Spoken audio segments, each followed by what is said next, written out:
Good evening, everyone, and welcome to UCLA Film and Television Archive's first ever live virtual screening. My name is KJ Relf, and I'm a film programmer with the Archive, and it is my pleasure to introduce our program this evening, Intersections, Race, Gender, Sexuality, and the LGBTQ+ family. Just a couple of notes up top. So in the event of a technical difficulty tonight, please be sure to check the email address you used to register for this screening when you signed up on Eventbrite, or you can watch our social media channel for updates on how to continue to view the program. You can find us on Twitter at UCLA FTV Archive. And for the future, this and all future original programs will be archived here on Vimeo for repeat viewings and for sharing. So that will happen soon after the end of this program at the same link you clicked on to access the stream this evening. So this Vimeo channel is part of the Archive's brand new virtual screening room initiative. The virtual screening room is the Archive's newest online portal for viewing free and open access programs, which are curated largely from moving image material from the Archive's collections. Tonight's program is a curated selection of short-form works from the Outfest UCLA Legacy Project, the largest publicly accessible collection of LGBTQ films in the world. The 41,000-item collection consists of narrative and documentary film and video, both short and long form, television programs, public service announcements, music videos, and home movies and experimental films. Titles in the collection range from the rare to the canonical, and it is our pleasure tonight to highlight some of the lesser screened gems from this collection for you here. So to honor Pride and celebrate the LGBTQ community in the month of June, we have selected a verite drama, Behind Every Good Man, from roughly 1966, and a short documentary work, If She Grows Up Gay, from 1983, for which we would like to thank Frameline for allowing us to use If She Grows Up Gay this evening. Connecting these two short films within the program and to the larger community conversation they address, you will find segments from the groundbreaking LGBTQ news magazine series, In the Life, which began as a variety show in 1992 and evolved into a news magazine format until its final episode 20 years later in December of 2012. In the Life became a respected source for LGBTQ journalism at a time when lesbian, gay, bisexual, and transgender folks were often invisible in mainstream media. There are a few people on the incredible team at the Archive that I would like to thank for their efforts in bringing this program together. First, I want to highlight the work of Randy Yantek in our digital lab, who seamlessly helped to bring all of the elements here together into a single place on quite short notice and with limited resources. I too would like to thank the Archive's motion picture archivist, Todd Weiner, and John H. Mitchell television archivist, Mark Quigley, for pointing myself and my fellow programmer, Paul Malcolm, to the works in our collection from which we curated tonight's program. And I would also like to thank Jennifer Rhee and Marissa Soto for helping to get the word out about this screening. Last but certainly not least, I want to give a huge, massive thanks to our theater manager, Nathan Rolfe, who without a physical theater space to manage is currently behind the scenes pushing buttons and switching the levers as our de facto broadcaster this evening. Nate, without your hands-on and intense dedication, this program and this stream would not be possible. So thank you, Nate. I also want to thank Outfest UCLA Legacy Project Manager, Brendan Lucas, who not only advised on tonight's program, but who has also generously given time over from his schedule to join us here this evening. And so to say a few words about tonight's program and the works you will find in Intersections, and to connect tonight's works to our current moment, I am now going to switch over to Outfest's Brendan Lucas. Thanks so much, KJ, and thanks to everyone who is joining us online this afternoon. I'm Brendan Lucas, the Legacy Project Manager for the Outfest UCLA Legacy Project, and I'm very honored to represent Outfest for this virtual screening. And so I'd like to thank the programming and preservation teams at UCLA Film and Television Archive, not only for their curatorial insights, but for the work needed to bring this selection of films to audiences at home. So from the acquisition and cataloging and physical conservation of the film and video materials within the archive to their digital preservation and inclusion in this program. And my particular thanks go to Paul Malcolm, KJ Ralph, and Todd Weiner for all of your work in assembling this program to celebrate Pride Month, as well as to take conscious steps towards acknowledging and rectifying the absences that we face when we're surveying the moving images of the past, and with a particular eye toward Black, Indigenous, and people of color LGBTQ individuals. So a vital stage, to my mind, in the coming out process, which is an ongoing process, is seeking out those who have come before us, whether that's the queer and trans elders in our community, the people who were taken before their time, or those whose sexuality or gender identity may be calling out to us between the lines of official history. Whether through inadvertent bias or willful admission by past filmmakers, queer and trans people of color have routinely been left off screen and out of history. Their images and voices remain pushed to the margins, distorted or willfully erased. And it's more seldom still that the interlocking oppressions that gay, lesbian, bisexual, and transgender, Black, Indigenous, and people of color face are examined on screen through fiction or nonfiction. So from live documentary to narrative films to news reporting and interviews, the segments that are assembled here represent an opportunity to correct this record, showing us powerful critique, moments of mourning and triumph, and images of the everyday for LGBTQ people of color, which itself can be revolutionary. As we celebrate 50 years of commemorating the Stonewall riots, 15 years of the Outfest UCLA Legacy Project, and nearly 40 years of collaboration between UCLA Film and Television Archive, UCLA, and our organization, Outfest, I just want to take an opportunity to rally people to come out of the closet again. You are part of LGBTQ history. Consider the organizations that you may be a part of, the activism that you've taken part in, the contributions that you and your communities have made, whether in celebration or in outrage, and how they're going to be interpreted and remembered through the material traces that we leave behind. So if you're a filmmaker, if you're a documentarian, a student filmmaker, an artist working in film or video, a producer, a collector, or the home movie maker among your friends or family, or you know someone who is, consider what encountering these kinds of images of LGBTQ life can mean to someone who's coming out or who's trying to trace their own lineage as a queer or trans person of color. We can work to expand our collective understanding of the full breadth and depth of LGBTQ plus experience, including and especially communities of color, best of all when moving images are made and shared on the terms of those whose lives are being depicted. To put it simply, you can let those generations who come after us know that you were here. So through Outfest UCLA Legacy Project, the UCLA Film and Television Archive maintains one of the only programs of its kind dedicated to preserving and making accessible LGBTQ moving images. Consider getting in touch with me and Todd Weiner at the UCLA Film and Television Archive if you're looking for a home where your LGBTQ moving image can live on, film or video.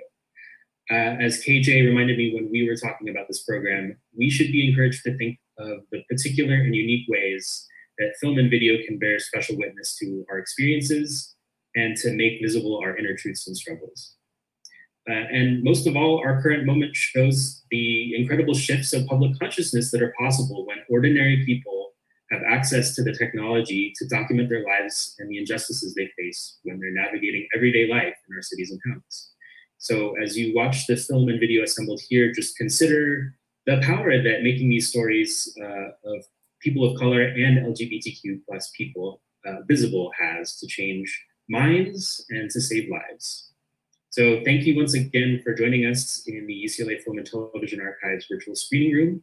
And with that, we invite you to enjoy Intersections, Race, Gender, Sexuality, and the LGBTQ Family.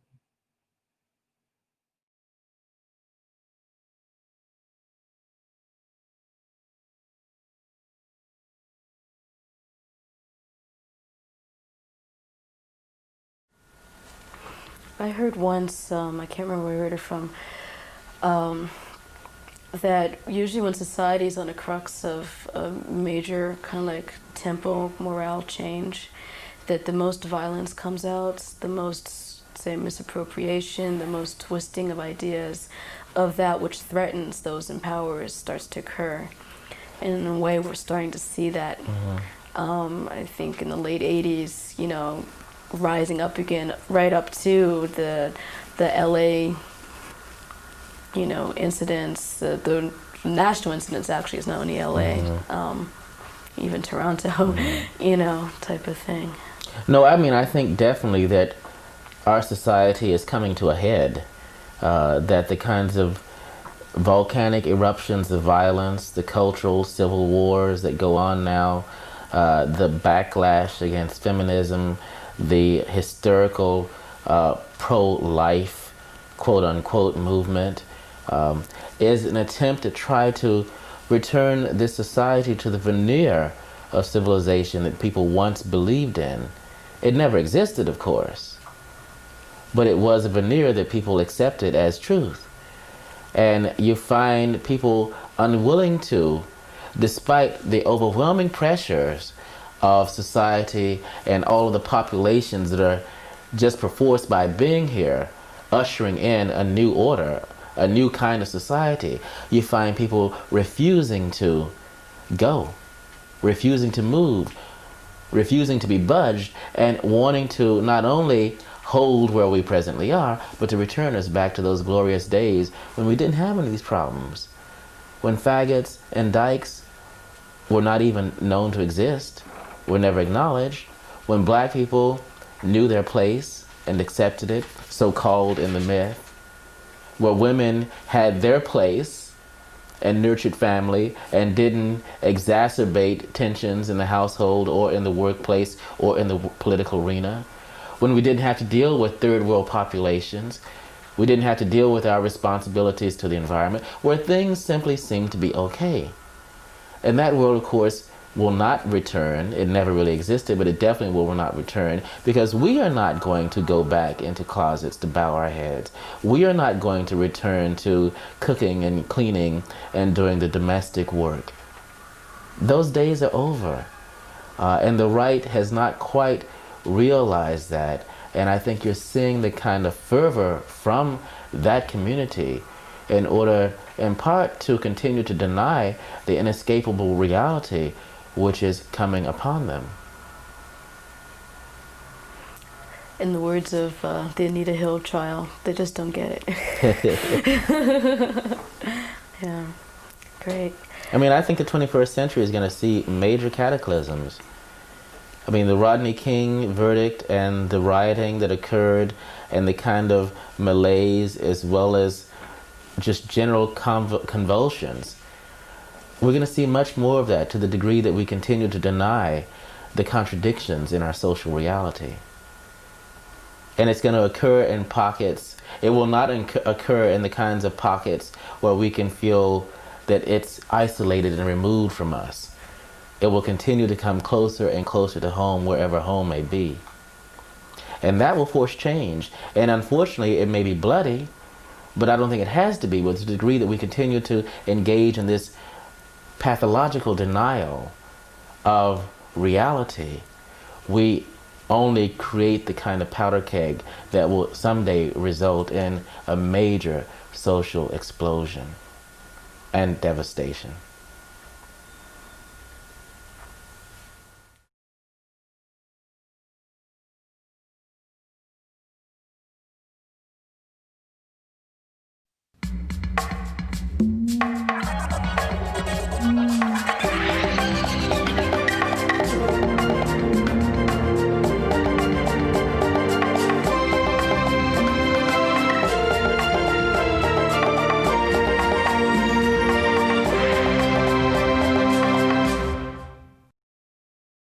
I went to the library, and in it there's this, I think a lot of people would say, a taboo section where all the books on gay and lesbian issues were kept.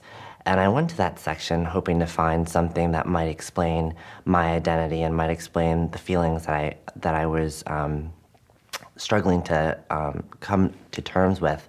And I came across this book, and it was written by a trans woman.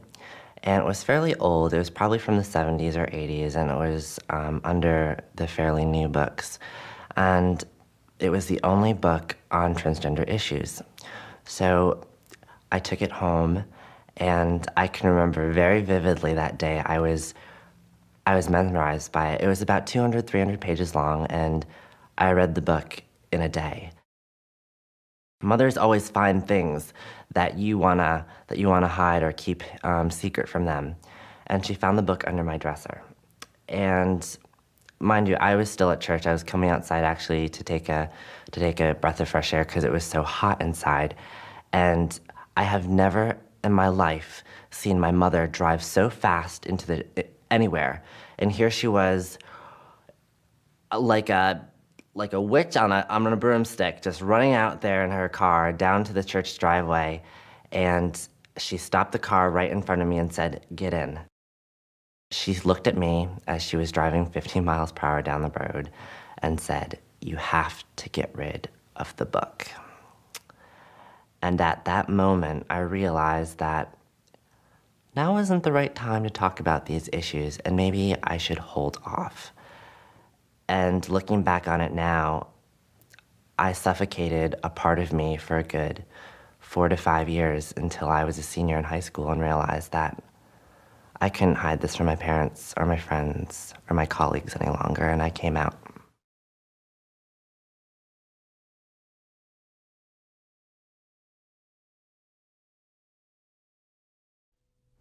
We begin at the American Indian Community House in New York.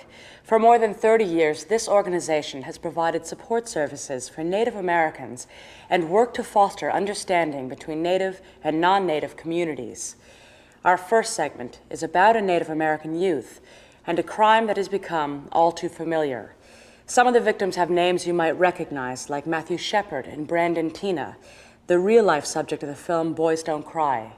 But others, like Fred Martinez, a transgendered Navajo youth, haven't made the national headlines or movie marquees. Yet for the gay community of Cortez, Colorado, Martinez's murder had a major impact, highlighting issues of sexual orientation as well as those of class and race. Well, to me, he was happy all the time, and he's always outspoken. He just loved life. He just, he had fun doing whatever he did. He was a really social person. There was nothing for him to hide. He wasn't hiding anything. He's just saying that, just being myself. He enjoyed being the way he was, and he enjoyed having a lot of friends. On June 16, 2001, Fred C. Martinez, FC to his family and friends, a 16-year-old Nadle, or transgendered Navajo youth, went to a carnival at the Ute Mountain Roundup Rodeo in his hometown of Cortez, Colorado. He came in and he goes, "Hi, Mom, I'm home." He went in the back room, got something, and came back out, and he says, "Well, I'll be back later. I love you, Mom." And I told him, "Be careful and take care." So he left again. That's the last time I seen him. 5 days later, Fred's partially decomposed body was found off a dirt road below a canyon rim, not far from where he lived. He had been bludgeoned to death with a rock. In the weeks following the grim discovery, 18-year-old Sean Murphy was arrested for the murder, based on tips that he had bragged about, quote, beating up a fag.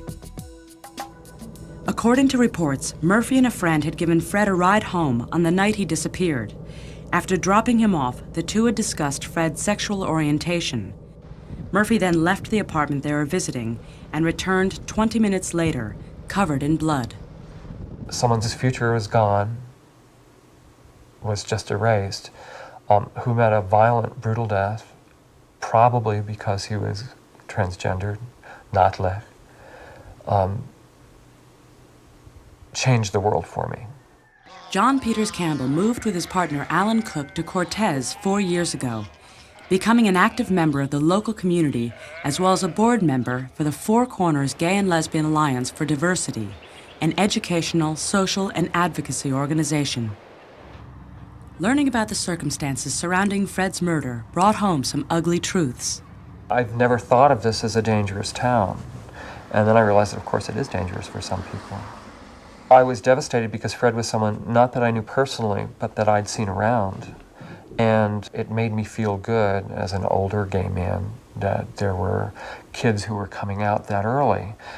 And it never occurred to me that they were in danger. In fact, Fred's two-spirit, transgender identity, was not something that high school officials and many other people in Cortez were prepared to handle. There was one time they told me that he was wearing shoes that he's not supposed to be wearing. And then later on, these girls come in and she was wearing the same shoes. And I just sat there and I said, well, I always call him Sonny, you know. And I said, Sonny, look over there, that girl's wearing the same shoes as you are, you know. How come she's not being sent home? Fred was sent home on a fairly regular basis because he would be wearing eyeliner. I think once he was sent home, he was wearing jellies on his feet, those little girl shoes. And that is not the proper way to respond to a child that's being harassed. One time, my little cousin, her and a friend in FC were walking, and she said that these Anglo boys or these white boys came up and they were saying stuff, yelling at him, like, you know, hey, faggot, what are you guys hanging around with this guy for, and things like that.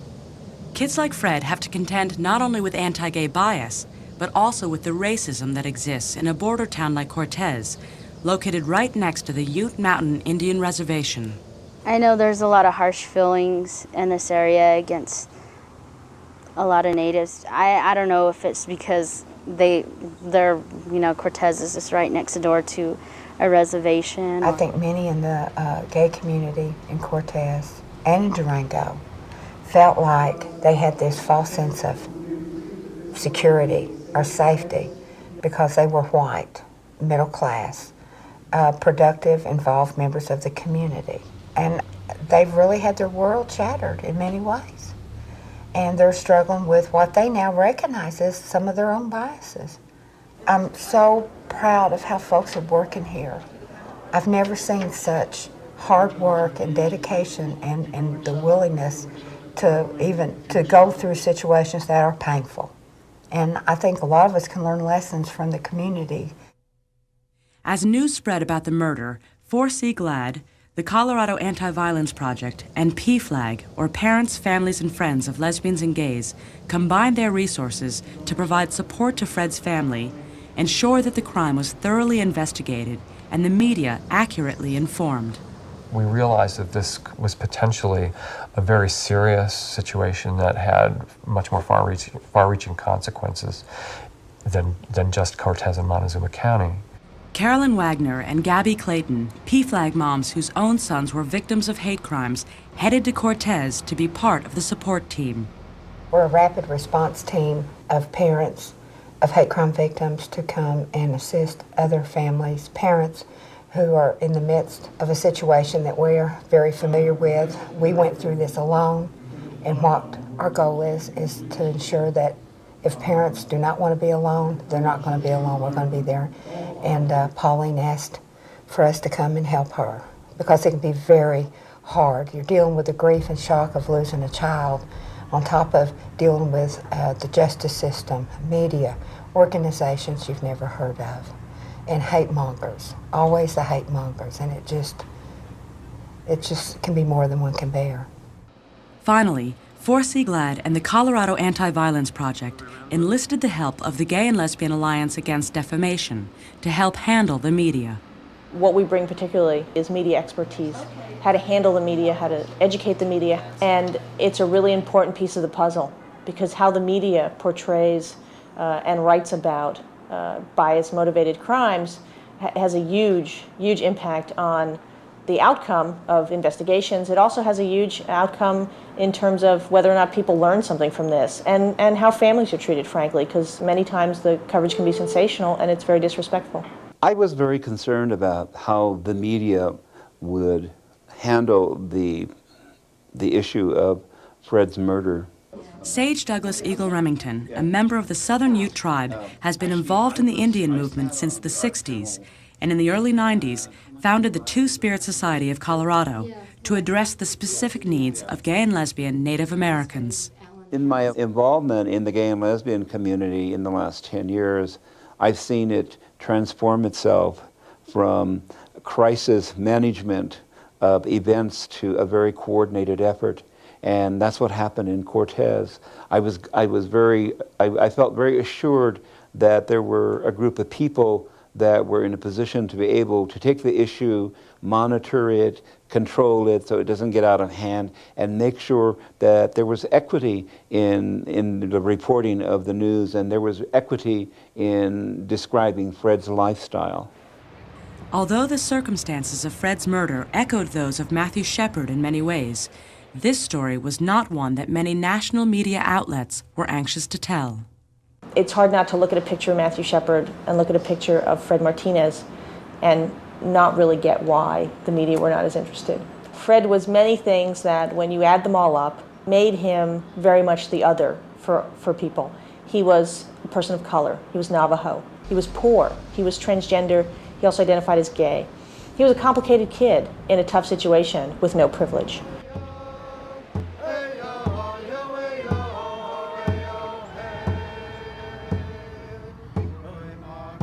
My son, Fred C. Martinez Jr., FC as he was known by family and friends, left this world much too soon because of those who fear and hate anyone who is different. One of these days, we're going to look back and understand how historic the community organizing around Fred Martinez's death really was. Because this was, in my mind, the first time at this level that we have put together all the pieces to really make positive change out of a really horrifying tragedy. The Indians believe that there is no death, only a change of worlds. So Fred is in another world now, and obviously a better place where we will eventually be. I also know in my heart that he has brought us all together in many places everywhere tonight, that we will now walk together on the path of truth and justice and never again allow our children and loved ones to suffer in silence or walk alone.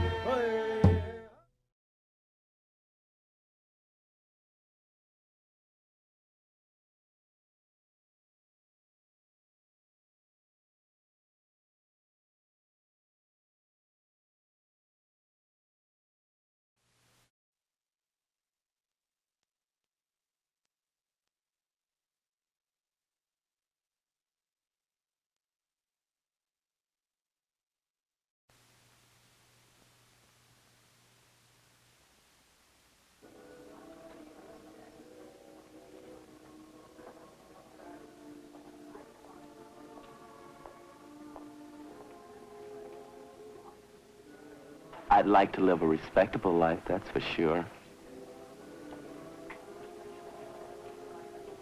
I'd like to live a happy life.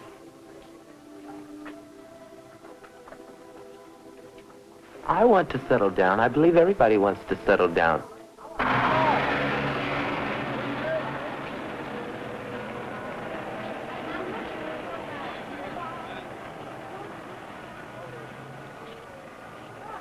As far as marriage goes, I want a man that wants to go places, do things, make something of himself.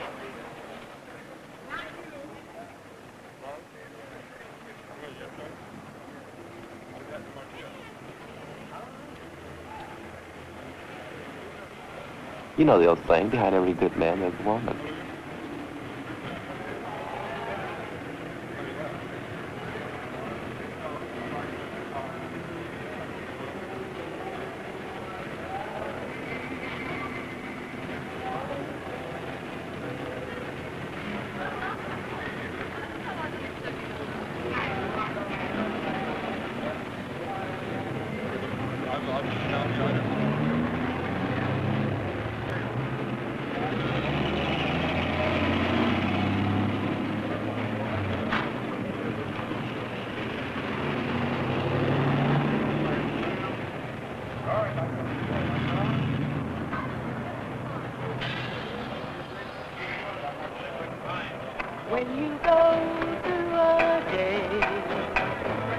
the things that people say, they make you feel so small. They make you feel that your heart will just never stop aching. And when you just can't accept the abuse you are taking, darling, reach out for me. Don't you worry, I'll see you through. You just have to reach out for me. I'll be there and I'll comfort you.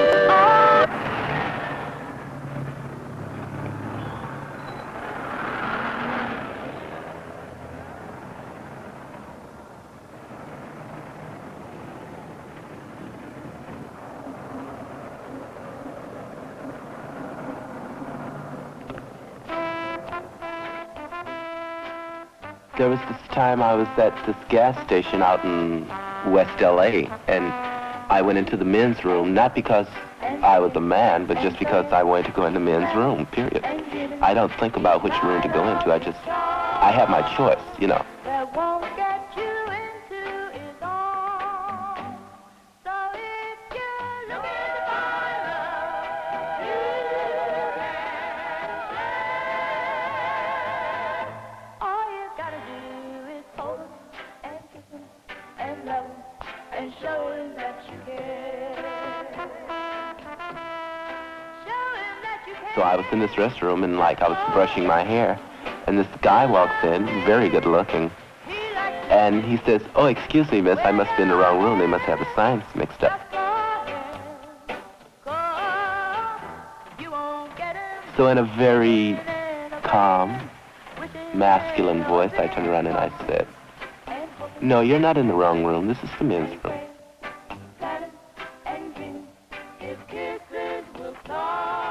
And about this time, I noticed that he had a badge underneath his coat, and it was the police. So they took me outside, and they, ran the usual make on me to see if I was wanted for anything by the law, and since I wasn't, that made things groovy, so we stood there and talked a while, and so one of the young ones that were in the car says, "It's too bad you're a boy because you're a real knockout."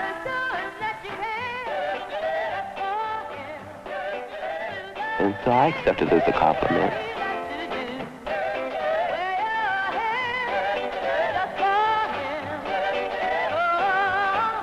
You won't get him thinking and a praying, wishing and a hoping, cause wishing and hoping and thinking and praying, planning and dreaming, his kisses will start. That won't get you into his heart. So if you think it out, break through love. All you gotta do is hold him and kiss him and squeeze him and love him, yeah, just do. And after you do, you will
our purpose would be gone without you there for my eyes to behold. My life would be empty, my heart would grow cold. And you take your love from me, I'll turn to stone, turn to stone. If your love wouldn't call my own, I'll turn to stone, turn to stone. When I think of love, I think of me and you. When I think of happiness, I think of us two. You're my yesterdays and all my tomorrows. You're the air I breathe, everything I need. If from my life you were ever gone, I fall to pieces, you I depend on. If you take your love from me, I'll turn to stone, turn to stone. If your love wouldn't call my own, I'll turn to stone, turn to stone. Picture me without you, you'll see someone searching a big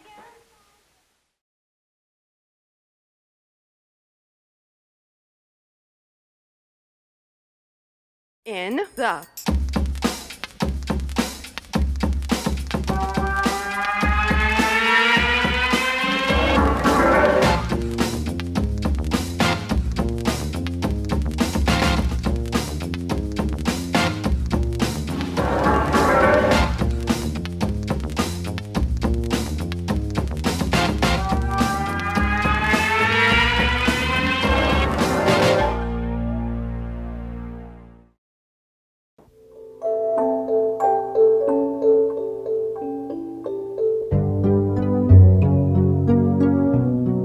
I always wanted kids forever, and being gay, I wasn't quite sure how I would wind up doing that. And then Anne came along, and it sort of happened. It was great. And for us to have set this up so that we were equal parents in the same house, co-parenting on a regular day-to-day basis, people were a little freaked out. But Anne and I were both single at the time. I'm still single, but Anne, of course, now is with Joyce, and she's with all of us, actually. I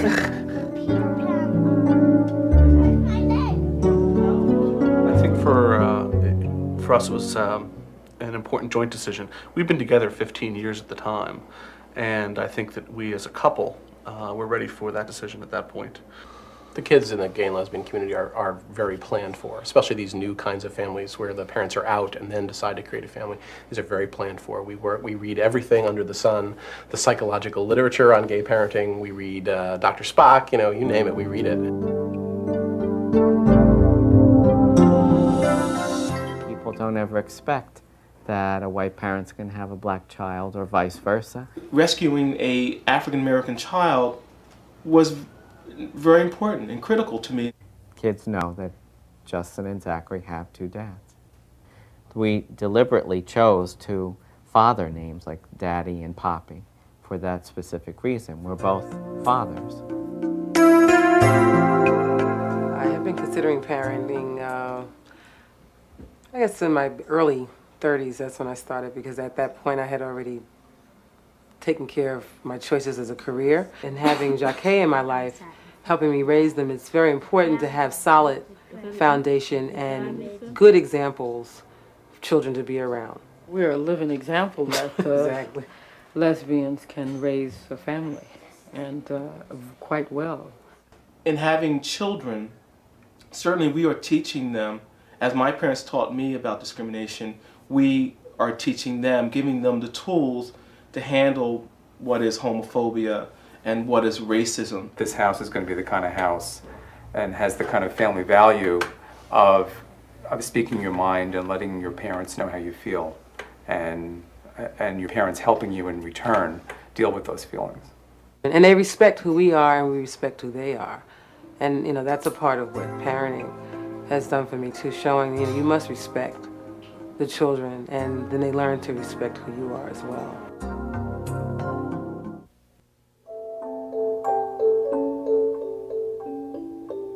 The definition of family has changed in this country, and I think that's important that it has changed. My family was great. All of them were great until Joyce came.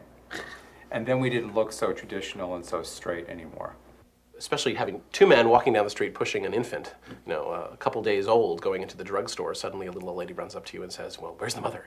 They're just upset not seeing a female role model, handling this kid. You're going to drop them. They're not dressed warmly enough. You get all this stuff. Or I find myself in positions of people assuming that I have a wife at home because I'm a man with children. And sometimes that means, being in a store and someone saying, where's your wife? And me winding up saying, well, I don't quite have a wife. Well, they're both at home. They're both at home. In many respects, we are the Leave It to Beaver family of the 90s. It's not an issue for our children, it's more of an issue for the society in general.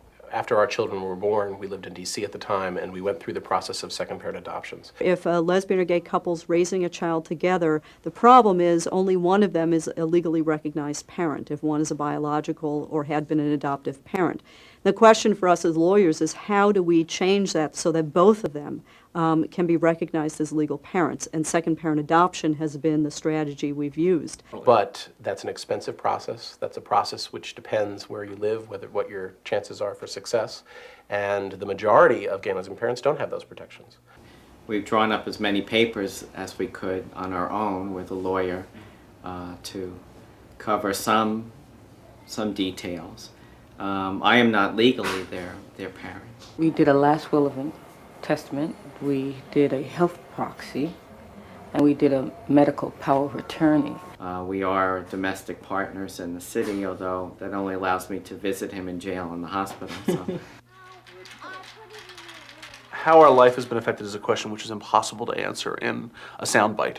Both of us are class parents in our children's respective class.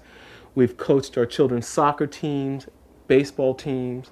Going back and forth from the cooking to the, driving the vehicle, getting out there, playing the softball. I mean, we do it all. I almost can't remember what it was that we used to do, but what we do now is we plan for play dates, or go to an afternoon matinee of Jungle Book, or decide are we going to break down and take the kids to Chuck E. Cheese. And we all go to the PTA meetings just so that they can, know that there are gay people at the PTA meetings. When folks see that, it puts a barsh on anything that any question about whether this is right or wrong or healthy. They see strength. They see it strong.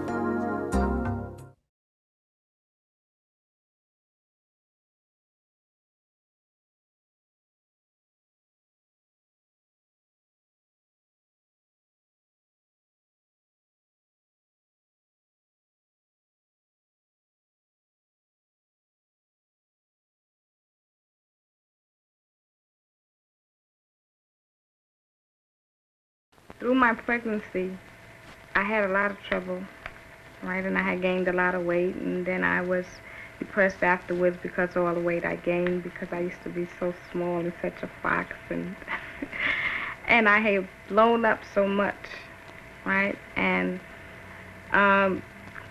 through the pregnancy, I had personal, problems with my family.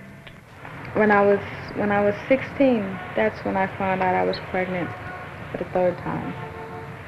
I had had 2 abortions previous to having Jan. But at that time, I felt I was too young to be having a baby at 14 or 15 because I knew I was still in junior high school then. When I found out I was pregnant, I really didn't know what I was going to go through, but I was kind of scared. In a sense, I felt that, I'm in love and he's going to stay here and we're going to live happily ever after. But I found in the long run that it wasn't like that. But Tony wasn't able to come up because he was in Florida. He finally came up when she was like 2 months old. And while he was here, we got married. And 2 days after we got married, that's when I moved back down to Florida. And, I started finding out Tony from his family, how he really was. And, the whole 6 years that we were together, I was believing all of this about him, and it was, a lot of it was a bunch of garbage. We had our own apartment, and Tony would go out, and he wouldn't fulfill his responsibilities as a husband and a father toward me and Jan. He felt that his duty was to just keep a roof over our heads and food in our mouth, and that was his job, right? So after a while, then we got into a little hassle, and I came back to New York. I really say to myself, you know, I'm sick of it. I don't want to deal with it anymore. But then I say, you know, who's going to take care of my daughter? You know, her father's already going off into his own world, you know, so it's like she only has me now.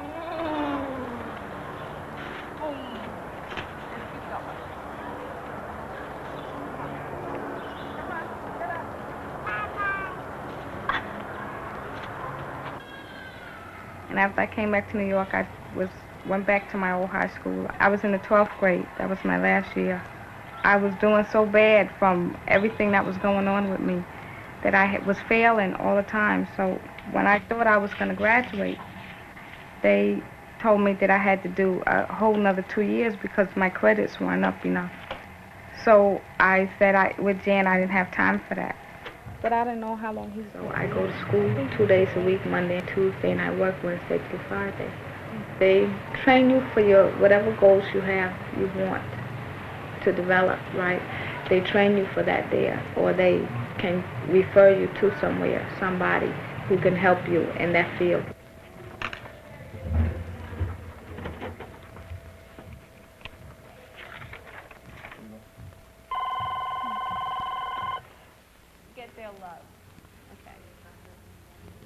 I like the school. I like it. It's very comfortable.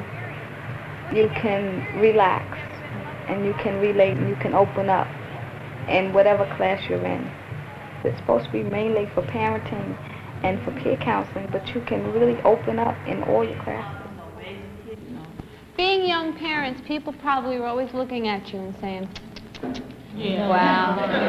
Okay, how do you feel when that happens? Do you feel like defending yourselves? No? You sometimes do? Okay, one at a time. One at a time. Yeah, old people, right? Go ahead, tell us. She should be in that position she in now. Look at her now. They look at my son. They look at me. And they whisper to each other, and they be staring. Yeah. A baby with a baby. A baby with a baby.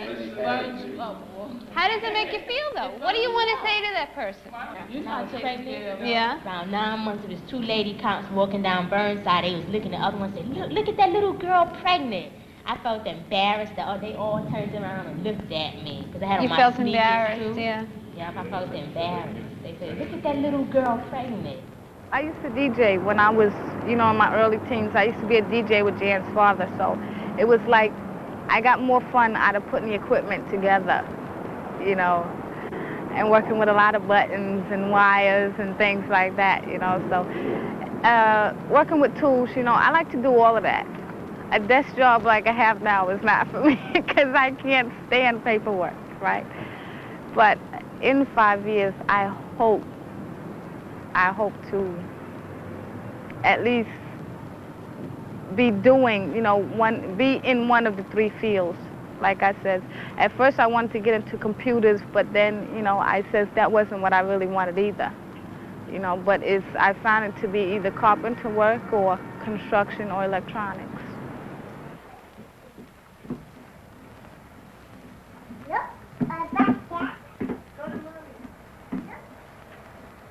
I would say if I hadn't gotten raped 2 years ago, then maybe I might consider it. Because even now I think about it, but I'm scared to. I'm scared to even think of having sex with another man because of what I went through. And it's like a fear that I think will stay in me. A lot of people say, oh, you'll grow out of it, or it'll change, or you'll go back to me. But from what I feel now, I don't think so.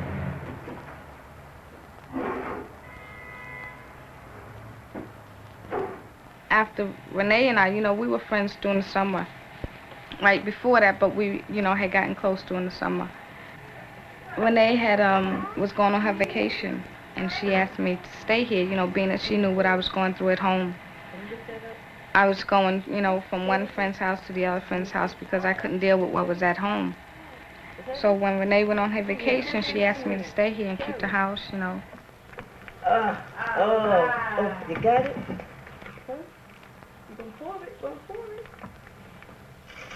I wasn't working, I wasn't in school, so I didn't have any financial support at all. So I felt I had to do something, to thank Renee, you know, for letting us stay here and being there when I need somebody to be there. And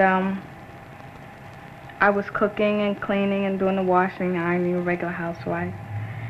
And so instead of going back to my mother's house, Renee just told me, why don't I stay? You know, we had adjusted to each other's habits and ways and moods, right? So we got along.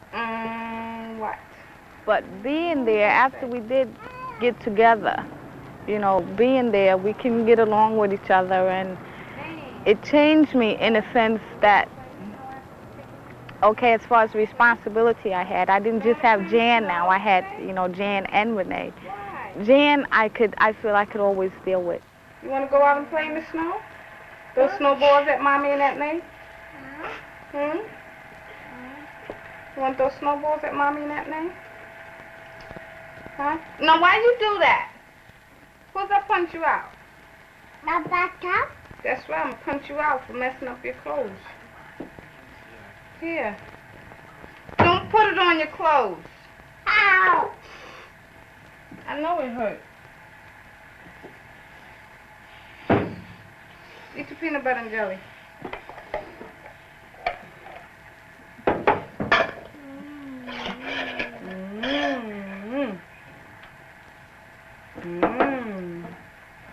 Go and eat.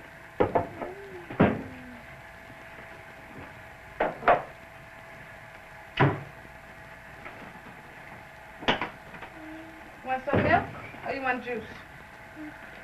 What? Milk? Juice. Make up your mind, girlfriend. Orange juice. But Renee was like, I had to get used to a whole new person. I had to get used to everything that she was into, you know, and try and get it to a point where we could be together, you know, do everything together, find out what we like to do together and separately, but, you know, try and keep it together. And I'm happy now.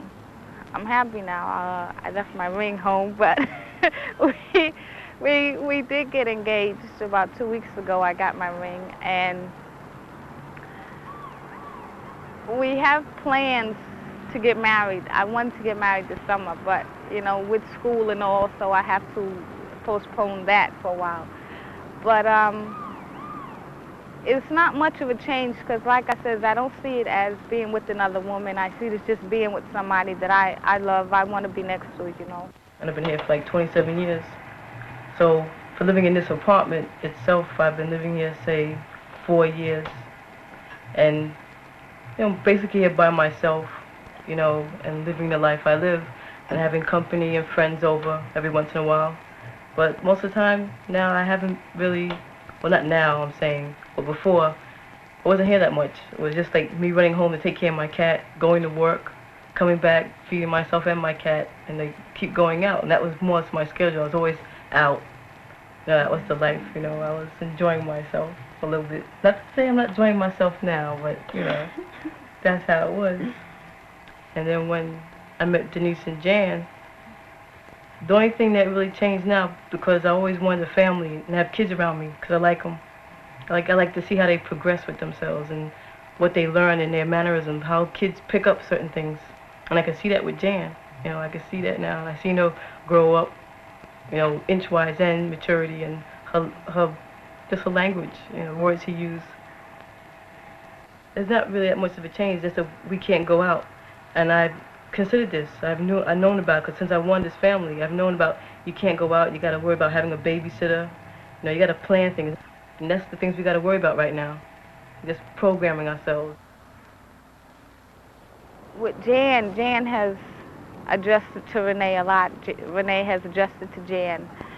And to me, Renee holds a big father image on Jan. Even though she's the woman, she holds a big father image on Jan. And Jan knows who's who. Like I said, she knows who's who's Mommy, who's Renee. She calls Renee Daddy sometimes. But she does know. The only thing Jan now, she might get confused. She'll call me Mommy sometimes, and she'll call Denise Mommy. But she'll say, no, Mom, or nay. And she'll go back and forth like that. But otherwise, it's no problem. That's what I was into. I was into guys before, you know, when I was younger, you know, okay, I wasn't really into them until I was like 13 years old, right? And that's like when I met Tony. And then through those years, a lot has happened to me, you know, with men. And it was like a big turn off. You know, they don't interest me anymore. They can't do anything for me. To me, all men are just alike, right? And they can't do anything for me. Being with Renee, it's like Renee's the woman herself, so she knows how a woman likes to be pleased in all senses of the way, right? She knows exactly what's what. And I guess she like puts herself in my position at times, you know, would Denise like this? Would she want this? You know, according to what the situation is. But she's there all the time, and that's one thing with Tony. Tony wasn't there. Tony didn't give any time with me and Jan. No money, you know, everything that we're supposed to have, he didn't live up to that at all. And being with Renee is there all the time. She gives both time and love to both of us. And she listens when she can, and, you know, we understand each other's ways, and, you know, when one needs time, then they have that time. So corn, look at this. It's called millet here, see? There's corn. And this one here, what's this? Sunflower seeds? No, it's for the bird. I feel like, in a sense, you have to be cool enough to really be able to deal with it. You know, I don't just let anybody and everybody know, hey, it's like this, because a lot of people figure with gay women that, oh, she's gay, she's gonna attack me, you know, and they have that attitude, and that can like keep you away or keep a lot of people away from you. But the people who do know what I'm into and about Renee and I, they can handle it. You know, when they accept it, they accept me because they checked me out before they found out what was what. So, you know, they like me, and then when I told them what I was about, it didn't bother them. What's your problem, Billy? I thought you gave me a hug and told me you promised me you wasn't going to be inside no more. Give me another hug. Give me another one. Give me another one. I don't want you in there. I want some inside. All right. You're really cute. A lot of people ask me, you know, as far as Renee and my relationship, you know, do we think that, am I going to guide Jan towards being into the gay life, or, you know, and that's her prerogative. If she wants to, if she, you know, grows up gay, right, that will be her choice. I won't say, hey, it's like this or it's like that, you know, men are this or women are this. It's going to be her prerogative. If she wants to get into electronics, because like when I was coming up and I wanted to go to that type of school, that type of training school, my mother refused to send me there. You know, it wasn't for women, but with Jan, if that's what she wants to do, she can do that. She can get into whatever she wants to. That's, you know, within the limits. Being a family now is no big problem. And as far as Jan, I mean, I don't think that she would have any problem. We're gonna raise her as a normal family. I mean, she wants to go out there and have boyfriends. That's her prerogative. She's got a mind of her own. I just want her to be streetwise and also have some brains. You know, I want her to know what she's getting into before she gets into it. She might want to experience it, but I'll try to guide her out of that. But you know how kids are; they want to go test it for themselves. And I don't think she will have too much of a problem. I mean, the people around here now, they more or less know what's going on. And they don't shun us off or laugh at us or you know, make booing noises or anything like that. So it's not gonna be a problem around here. I might be in another neighborhood. It might be. I'm not sure. Over here, it's pretty much open, and people, you know, they already know what's going on. So it's no problem. Do you think there's any kind of effect on Jan? I don't know how to answer that now because, like you say, she's gonna have her own choice, right? And she knows the difference between a man and a woman and, you know, so forth and so on. And I think she understands she doesn't understand, but she knows what's going on. And she knows. How do you know that? Because she knows who's Tony and who's Nay, right? Yeah. Okay then. Okay. Made your point. Okay. She knows. And I don't see where, I don't know, maybe it's too early to tell now if it's bothering her or really if she understands it. But when she does, when I feel that she is old enough to understand, then I will explain her through her years of coming up until she has a full understanding of what's going on. It was hard. I had a very hard and serious delivery, you know. My mother didn't tell me until after it was all over that we both almost didn't make it, you know, yeah. And they had to induce my labor, and it took a long time, and they thought we both, because Jan's heart was pumping too fast, and I was short of breath, and it was a lot of help. So I have to think about that when I think about, do I want to have another baby? Do I want to go through that? If Jan's around other kids or babies, you know, she's just so into them. She wants to change the pampers. She's only 2 years old. She wants to change the pampers and feed the baby and do this, that, and the other. And that's what makes me think of having another baby, but for her sake like that, so she won't be lonely coming up. But like I said, I'm scared too. I'm scared too. So the baby. So the baby. Peekaboo. It's me. You know, I have my reasons. You know, I don't know, I have a fear, right? It's a fear because I had a lot of trouble giving birth, right? And it's depressing. So, you know, I don't know if I'm ready for that again yet. Not anytime soon. You ever consider adopting? No. No? Because I want mine. I want my own. But you don't want to go through the same trouble you had before. But I mean, if we I'm had going 11 to, that's what I would pregnancy. do. Oh yeah, that's what it felt like. But if I thought that seriously about wanting a brother or sister for Jan, it would be mine. It would be mine. Yeah. And when we talked about before artificial insemination, Yeah. remember that? I didn't want that either. Why not? Oh. Because that's It's still a not choice. mine. I don't know what that baby's gonna look like. Yes, you would. No.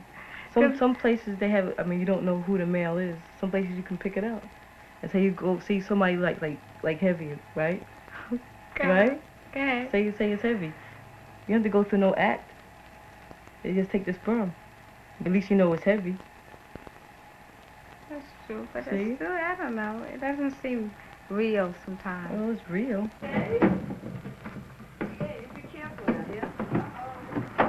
You got it?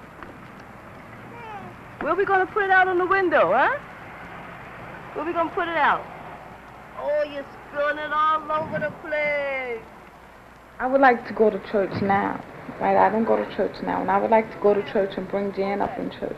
Like I said, when she gets old enough to tell me that's not what she wants to do, then if she don't want to go to church, she don't have to go to church.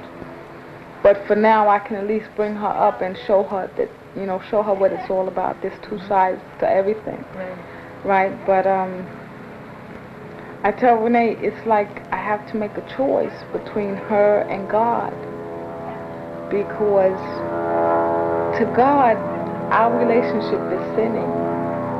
And I would be a hypocrite if I was to go to church every day and say I'm really into it, and then come home to Renee and we make love that night. You know, that's two women. It wasn't made to be like that, so they say. So it's like I had to make a choice between Renee and God. And I don't want to consider it that I pick Renee over God, right? But it's like I said, it's a complicated and very hard decision to make, to have to choose between someone you love and then the Lord. You know, that's hard. Go far away. Yeah, come on, get some more. Quick, quick.